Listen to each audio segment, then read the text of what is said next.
গ্রামের নওজোয়ান হিন্দু মুসলমান, গ্রামের নওজোয়ান হিন্দু মুসলমান মিলিয়া বাওলা গানার মুর্শিদি গায়তাম ভাইরে, মিলিয়া বাওলা গানার ঘাটু গান গাইতাম।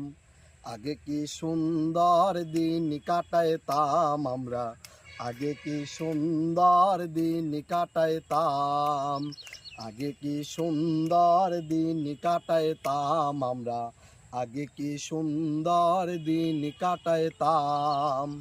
বর্ষা যখন হইতো গাছের গাহা নাইতো, রঙে ঢঙে গাইতো হো আনন্দ পাইতাম। বর্ষা যখন হইতো গাছের গাহা নাইতো, রঙে ঢঙে গাইতো হো আনন্দ পাইতাম। কেহ বা মেম